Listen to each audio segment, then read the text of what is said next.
When we started the translation exchange, what I knew that I definitely wanted to do was to get undergraduates into schools running translation workshops, because we knew by then that the translation workshop is a really rich and inspiring activity for young people. There were already some professional translators going into schools with the Stephen Spender Trust running those kinds of workshops, and it struck me that it would work even better if undergraduates and postgraduates who are kind of quite close in age and in experience to the young people went into the schools to run these workshops. So the very first programme we set up is what we now call our Creative Translation Ambassadors programme. And that involves us training groups of students to design and deliver creative translation workshops, which in practice basically means that they take a group of students through the process of translating a poem or a picture book or a piece of prose into English from a whole range of languages. So we train them to deliver those workshops, and then they deliver them in schools in the area. And we've also partnered with several other universities to deliver that in different areas of the UK, and are kind of constantly working with more universities to increase this activity. Today we've been in a school in Oxford holding a creative translation workshop, and we translated an extract from a German novel for children into English and tried to make it sound as good as possible.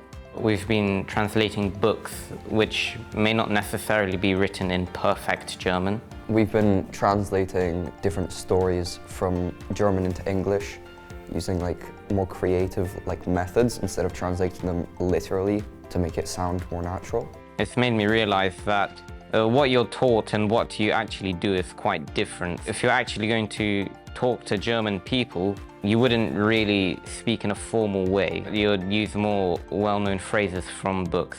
We've been doing a German workshop where we try to literally translate something from German into English, and then we change it so that it makes more sense and doesn't sound like a robot talking.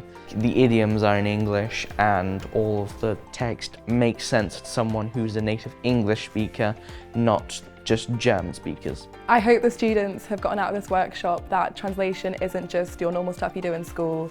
They're doing things word for word, but it can be really fun. It's more about finding the feel of a text, and that translation is really important, not just in school.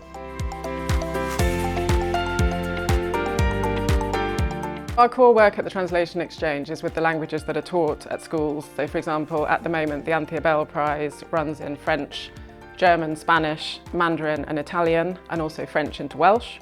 But it's also, from the outset, been really, really important to us to incorporate community languages, heritage languages, diaspora languages, those that are spoken by members of the class, for which there isn't always space in the modern languages classroom, and we think that is a real shame and a real missed opportunity to celebrate those languages that are in the classroom and those linguistic identities. The first time the children had their experience with Cheryl and her team was unbelievable, because the whole introduction to the Ukrainian language as a whole class unit was fab. Looking at how this would perhaps be written in a different way, in a different subject, I think that's been really powerful. It was amazing to do the workshop today at this primary school, looking at a Ukrainian poem.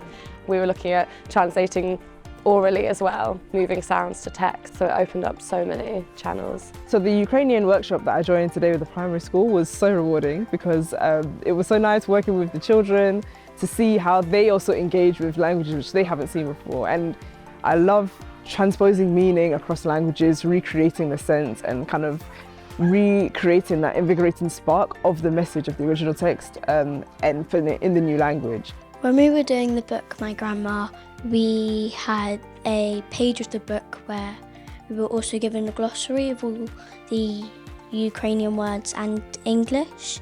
So we had to translate it onto a sheet which was word for words, and the other side was the Polish version to make it so it makes sense. You have to use your imagination, because you're thinking of what's happening, you're pretending you're there, and you're putting your own words into it, so you're basically writing it.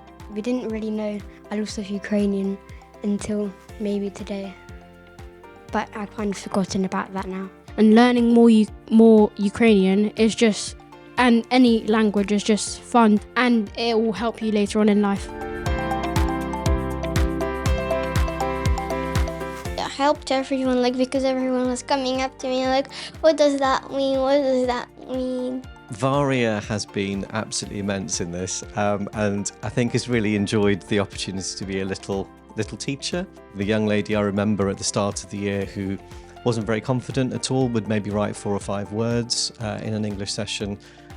Through not just this project, but particularly this project, has gained a huge amount of confidence. Varia is really helpful. She helps everyone around the class, which is really nice because obviously she's Ukrainian.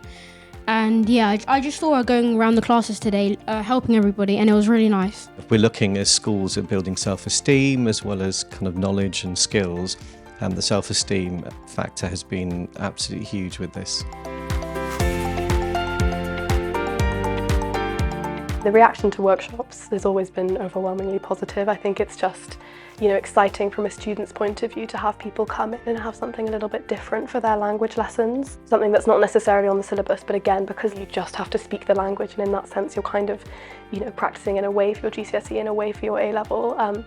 It totally is well received in terms of the teacher's perspective. Whatever you're doing is always going to be helpful. And as I say, the students are really, really kind of excited to have a change of scene. Sometimes at school you can get caught up in like grammar and word for word translation, and you kind of lose what translation is truly about and what it can be about at a more advanced level. And delivering the workshop was also really, really fun. It was really lovely to see certain students exploring that side of translation. Like I remember one of them, we got to take a photo of his work after. He'd drawn photos to do with the story. He'd really thought about different ways to express it in English, and he was saying how he always found it sometimes doing word for word that he wasn't sure if he was any good at it, but like being able to express things differently in English really helped him see that translation can be quite different to how he thought it was.